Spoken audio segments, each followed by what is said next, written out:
الحمد لله نحمده ونستعينه ونستغفره ونؤمن به ونتوكل عليه ونعوذ بالله من شرور أنفسنا ومن سيئات أعمالنا من يهده الله فلا مضل له ومن يضلله فلا هادي له ونشهد أن لا إله إلا الله وحده لا شريك له ونشهد أن سيدنا وسندنا وحبيبنا وشفيعنا ومولانا محمد النبي صلى الله عليه وسلم وقال الله عز وجل في القرآن المجيد والفرقان الحميد شهر رمضان الذي أنزل فيه القرآن هدى للناس وبينات من الهدى والفرقان وقال في موضع آخر يا أيها الذين آمنوا كتب عليكم الصيام كما كتب على الذين من قبلكم لعلكم تتقون وقال النبي صلى الله عليه وسلم الصوم لي وأنا أجزي به أو كما قال صلی اللہ علیہ وسلم۔ صدر محترم اور قابل احترام، یہ رمضان المبارک کا پاک مہینہ چل رہا ہے جو کہ بڑی برکتوں کا حامل ہے اور اپنے اندر بے شمار نعمتوں کو سموئے ہوئے ہے۔ حدیث شریف کے اندر ہے کہ اللہ رب العالمین 3 شخصوں کی دعاؤں کو کبھی رد نہیں کرتا ہے۔ ایک عادل بادشاہ جو انصاف پسند ہو، اور دوسرا مظلوم جس کے اوپر ناحق ظلم کیا گیا ہو، اور تیسرا وہ شخص جو روزے دار ہو۔ روزے دار کی اللہ رب العالمین کے یہاں بڑی قدر ہے، بڑی اہمیت ہے۔ وہ شخص اللہ رب العالمین کو بے انتہا پسند ہے، محبوب ہے، کہ جس کے اوپر یہ مبارک مہینہ چل رہا ہو، گزر رہا ہو، اور وہ اللہ کے احکام کی پابندی کرتے ہوئے،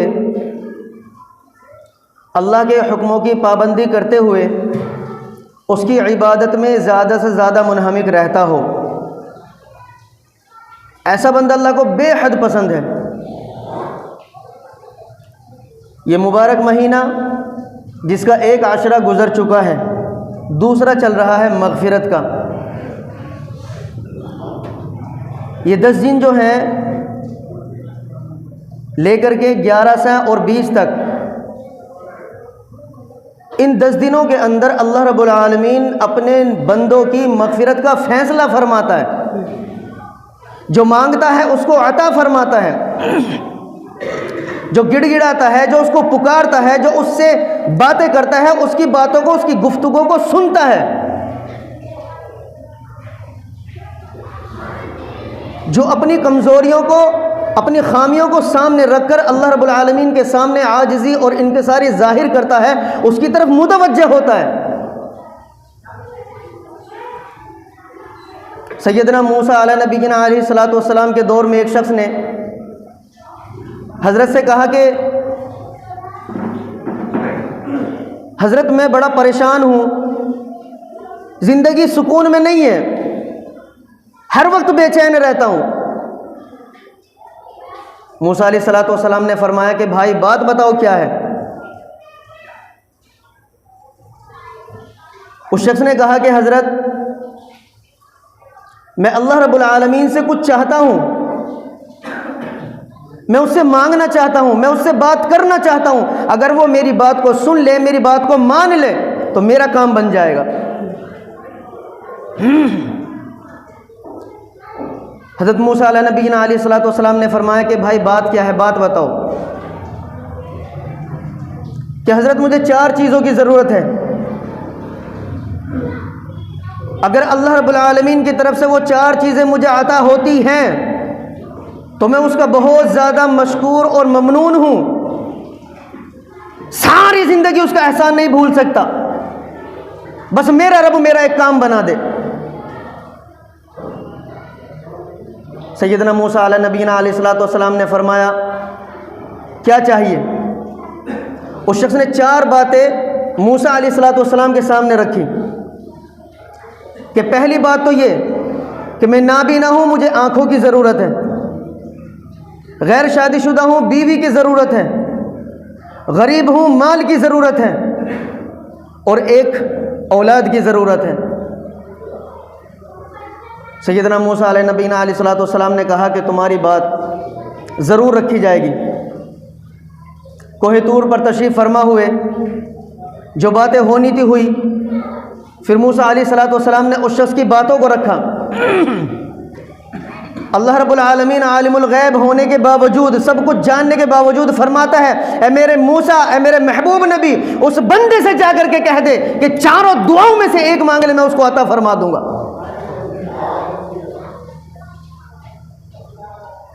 موسیٰ علیہ الصلوۃ والسلام واپس ہوئے، اس شخص سے ملاقات ہوئی، اس شخص نے کہا کام بنا؟ حضرت نے فرمایا بنا پر ادھورا بنا، تیرا کام بنا پر ناقص رہا، مکمل نہ بن سکا۔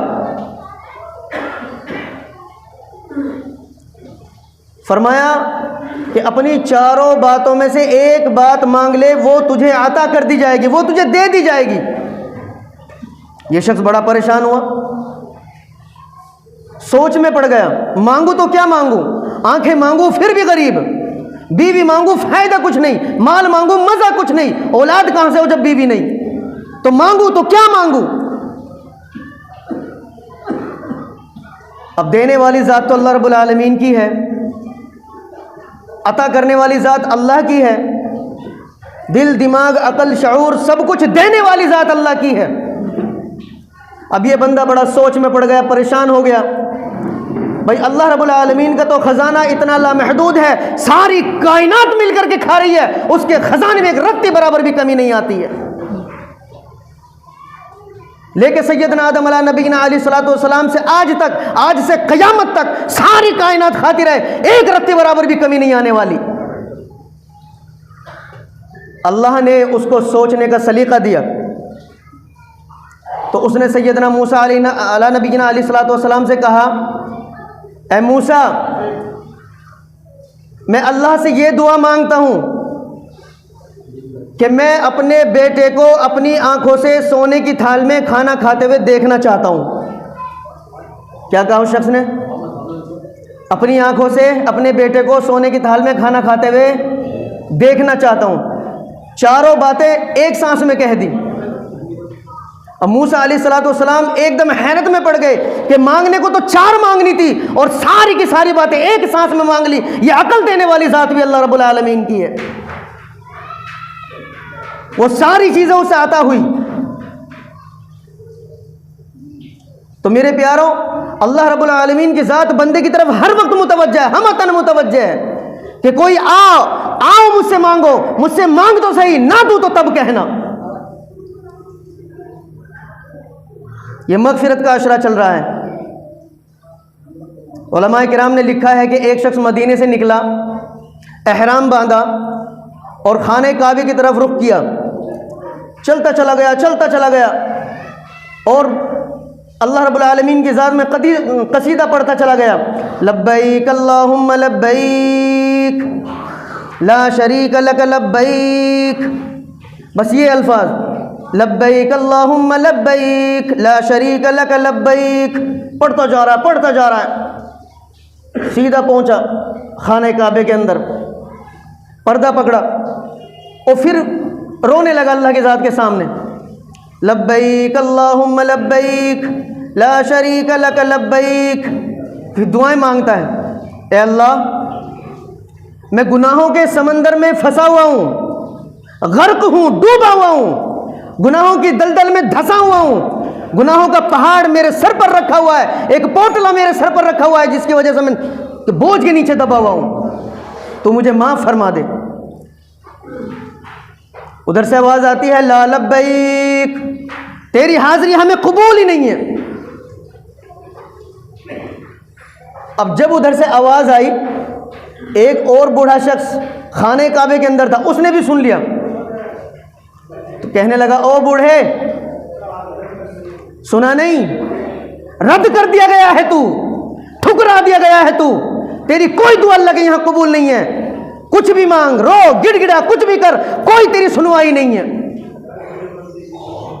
تو اس شخص نے کہا تو کون سی نئی بات مجھے بتا رہا ہے؟ مجھے اپنی زندگی کے 53 سال گزر چکے ہیں اور 53 سال سے میں یہی عمل دہرا رہا ہوں اور آج تک میں انہی الفاظ کو سنتا آ رہا ہوں کہ تیری حاضری ہمیں قبول ہی نہیں ہے. 53 سال مجھے گزر چکے ہیں. وہ شخص چپ ہو گیا. پھر اس شخص نے اپنی بات پھر دہرائی. کہا کہ میں جانتا ہوں کہ اس در کے علاوہ کوئی در نہیں ہے جہاں میری حاضری قبول ہو سکتی ہے. اس در کے علاوہ کوئی در نہیں ہے جہاں میں سجدہ کر سکتا ہوں اور میرا سجدہ قبول ہو سکتا ہے. اس در کے علاوہ کوئی در نہیں ہے جہاں میرے گناہوں کا کفارہ ہو سکتا ہے، میرے گناہوں کی بخشش ہو سکتی ہے، مجھے معاف کیا جا سکتا ہے. اس در کے علاوہ کوئی نہیں ہے جو مجھے جہنم سے بچا سکتا ہے، میرا داخلہ جنت میں طے کر سکتا ہے. اس در کے علاوہ کوئی در ایسا نہیں ہے جو اللہ کی ذات سے محبوب اور اللہ کی ذات سے محبت اس کے علاوہ کہیں اور کی جا سکتی ہے. مجھے پتا ہے کہ میں اگر بار بار بھی ٹھکرایا جاؤں گا، لیکن یہی وہ در ہے جہاں میری مغفرت کے فیصلے ہونے والے ہیں.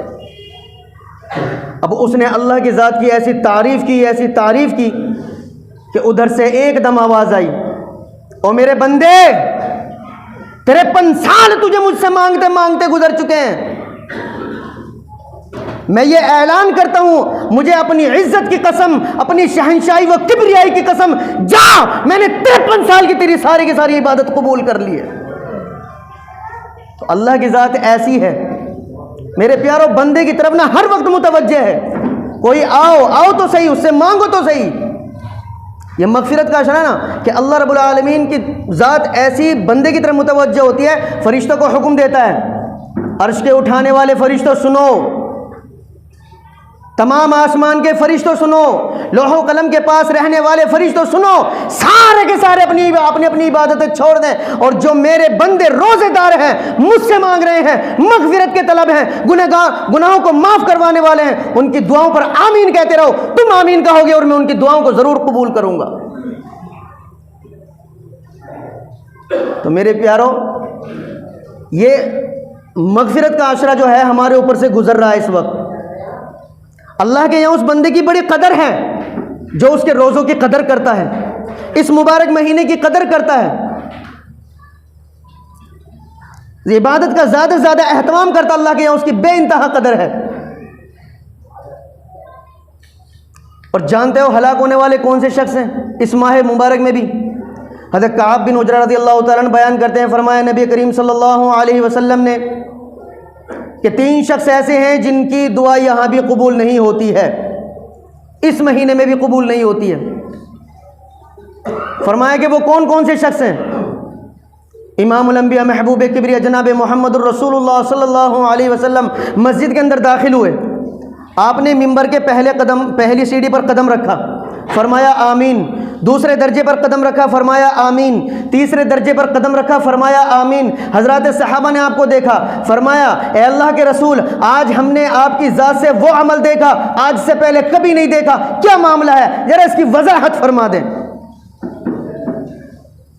فرمایا امام الانبیاء محبوب کبریہ جناب محمد الرسول اللہ صلی اللہ علیہ وسلم نے کہ جبریل امین ابھی میرے پاس آئے اور انہوں نے فرمایا کہ ہلاک اور برباد ہو جائے وہ شخص جس کے اوپر رمضان جیسا مبارک مہینہ گزر رہا ہو اور اس میں وہ اپنی رب سے اپنی مغفرت نہ کرا سکتا ہو.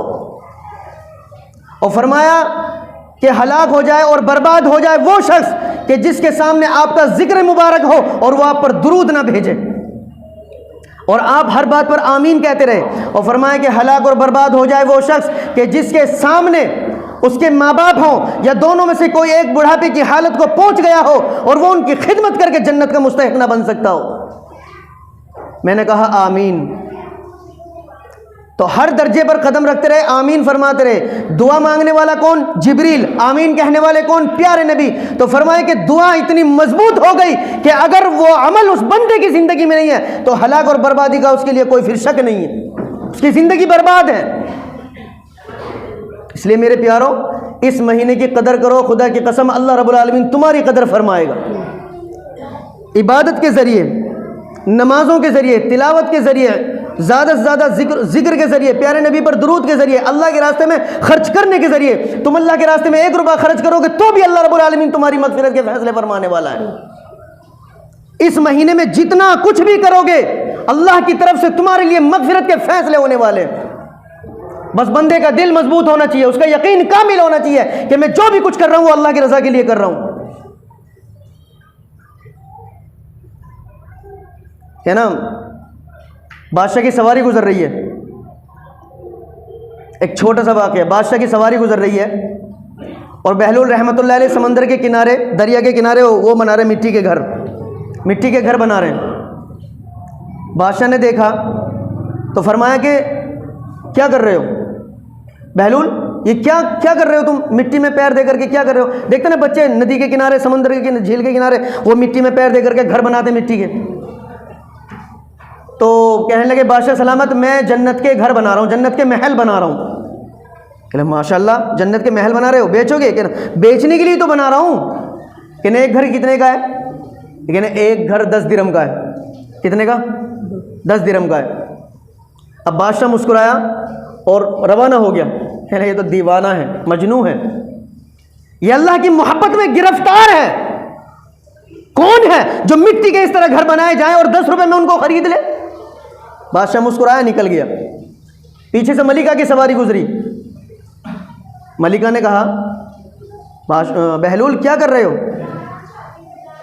کہ ملکہ میں جنت کے گھر بنا رہا ہوں، محل بنا رہا ہوں۔ کہ کتنے کا ہے؟ کہ 10 دینار کا ہے، 10 روپے کا ہے۔ ملکہ نے 10 روپے نکالے، 10 دینار، اور بہلول کو دے دیے۔ وہ بہلول نے لیے، بہلول رحمۃ اللہ علیہ نے لے کر کے ان کو دریا میں پھینک دیے، اور ملکہ مسکراتی ہوئی چلی گئی۔ رات گزری، بادشاہ اپنی خواب گاہ میں ہے، سکون کی نیند سویا ہوا ہے، خواب دیکھتا ہے کہ میدان حشر قائم ہو گیا، جنت اور جہنم کے فیصلے ہونے شروع ہو گئے، حساب کتاب شروع ہو گیا ہے، اور بادشاہ کا نمبر آیا تو جنت کا فیصلہ ہو گیا۔ جب اپنی جنت میں پہنچتا ہے تو کیا دیکھتا ہے کہ جس وقت راستے سے گزر رہا ہے تو ایک بڑا عالی شان خوبصورت محل پر اس کی نظر پڑتی ہے، جو یاقوت اور موتیوں کا بنا ہوا ہے، خوبصورت موتیوں کا بنا ہوا ہے، سفید اور سرخ رنگ کا بنا ہوا ہے، بڑا ٹمٹماتا خوبصورت محل ہے۔ اس کے اوپر دروازے پر لکھا ہوا ملکہ زبیدہ۔ بادشاہ نے دیکھا میری بیوی کا نام ہے تو اندر جانا چاہا کہ ایک بار داخل ہو کر کے دیکھتا ہوں کہ کیسا محل ہے، اور جیسے اندر جانا چاہا درباروں نے روک لیا کہ اندر جانے کی اجازت نہیں ہے۔ تو دربانوں نے کہا کہ تمہارے لیے کوئی اجازت اندر جانے کی نہیں ہے۔ بادشاہ نے کہا ارے یہ تو میری بیوی کا محل ہے، زبیدہ میری بیوی کا نام ہے، ایک بار مجھے دیکھنے تو دو۔ فرشتوں نے کہا، دربانوں نے کہا نہیں، تمہیں اندر جانے کی اجازت ہی نہیں ہے۔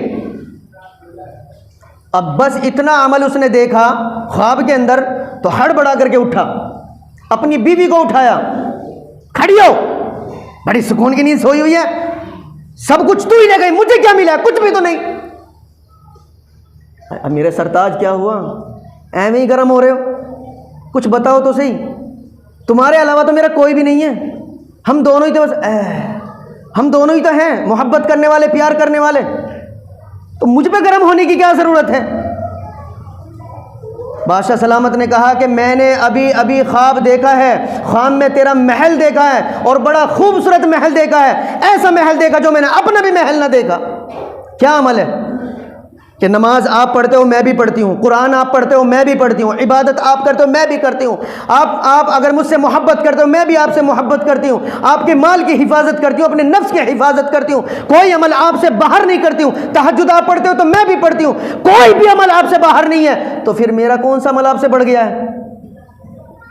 کہ نہیں کوئی تو ہے ایسا عمل جو تم مجھ سے بھی آگے نکل رہی ہے۔ دماغ پہ زور ڈالا، اچھا ہاں یاد آیا، ایک عمل کل مجھ سے ہوا ہے۔ یعنی کیا؟ کہ جس وقت آپ کی سواری گزری، پیچھے سے میری سواری گزری، تو بہلول رحمۃ اللہ علیہ سے ملاقات ہوئی، اور میں نے بس اتنا معلوم کر لیا کہ بہلول کیا کر رہے ہو؟ انہوں نے کہا کہ جنت کے گھر بنا رہا ہوں۔ میں نے کہا بیچو گے؟ کہا بیچنے کے لیے تو بنا رہا ہوں۔ کتنے کا ہے؟ 10 دینار کا ہے۔ میں نے 10 دینار یا درہم ان کو نکال کر کے دیے اور مسکراتی ہوئی چلی آئی۔ بادشاہ نے ایک دم بالکل بلند آواز سے کہا یہی وہ عمل ہے جو اللہ کے یہاں تیرا مقبول ہو گیا ہے۔ کہ تیرا وہ عمل 10 دینار کا 10 درہم کا جو تو نے بہلول کو دے دیے وہ تیرا عمل اللہ کے یہاں مقبول ہو گیا ہے، کہ صرف یہی وہ عمل ہے جس کی وجہ سے اللہ رب العالمین تجھے اتنا بڑا مقام عطا فرمایا۔ اب دن نکلا، بادشاہ کا پھر وہی معاملہ دہرایا گیا، بادشاہ کی سواری گزری، دیکھتے کہ یہاں کے بہلول رحمۃ اللہ علیہ مٹی کے گھر بنا رہے ہیں۔ بادشاہ نے پوچھا بہلول کیا کر رہے ہو؟ کہنے لگے جناب مٹی کے جنت کے گھر بنا رہا ہوں، محل بنا رہا ہوں جنت کے۔ کہنا بیچو گے؟ کہنا بیچنے کے لیے تو بنا رہا ہوں۔ کہنا کتنے کا ہے؟ کہ آدھی سلطنت لگے گی۔ کتنی؟ آدھی سلطنت لگے گی۔ کہ آدھی سلطنت؟ کل تو تم 10 روپے کا دے رہے تھے، آج آدھی سلطنت کیوں؟ کہنا بادشاہ وہ کل کا جو معاملہ تھا بغیر دیکھے تھا، آج تم معاملہ کر رہے ہو، دیکھ کر کے سودا کر رہے ہو، تو آدھی سلطنت لگے گی۔ تو میرے پیارو اللہ کے یہاں یہی معاملہ ہے کہ جو یہاں خرچ کرو گے، خدا کی قسم یہاں خرچ کرنا وہاں کامیاب دے گا، وہاں فائدہ دے گا، یہاں دینا وہاں لینا، یہاں تم دے دو وہاں واپس لے لو، سارا کا سارا تمہارا جو بھی کچھ کرا دھرایا ہوگا اللہ رب العالمین کے یہاں سب کا سب جمع ملے گا انشاءاللہ ثم انشاءاللہ۔ تو یہ مغفرت کا مہینہ ہے اور یہ مغفرت کا عشرہ ہے۔ آپ جو بھی عمل کرتے ہو اللہ کی بارگاہ میں خدا کی قسم مقبول ہونے والا ہے۔ اللہ کی نظروں میں اس بندے کی بڑی اہمیت ہے، بڑی خصوصیت ہے، وہ بڑا قابل مدح ہے اللہ رب العالمین کی نظروں میں جو اس مہینے کی قدر کو برقرار رکھ رہا ہے، سارے روزوں کو رکھ رہا ہے۔ اور جانتے ہیں حضرت علی رضی اللہ تعالیٰ عنہ کا فرمان ہے، ایک روزہ تم جان بوجھ کر کے چھوڑ دو اور ساری زندگی اس کی قضا کرتے رہو، ساری زندگی نہیں بلکہ فرمایا 100 سال تک بھی مسلسل ایک رمضان کے روزے کو رکھتے رہو، جو رمضان کے ایک روزے کا ثواب ہے وہ 100 سال کے روزوں کے برابر کبھی نہیں ہو سکتا ہے، کبھی نہیں ہو سکتا ہے۔ اس لیے میرے پیارو اس مہینے کی قدر کرو، اللہ تمہاری قدر کرنے والا ہے۔ اللہ کی راہ میں زیادہ سے زیادہ خرچ کرو، اللہ تمہارے لیے سب کچھ دینے والا ہے، جمع کرنے والا ہے۔ تو انشاءاللہ بھائی عمل کریں گے نا ضرور، ہاں اس مہینے کی قدر کریں گے نا ضرور انشاءاللہ، ہاں۔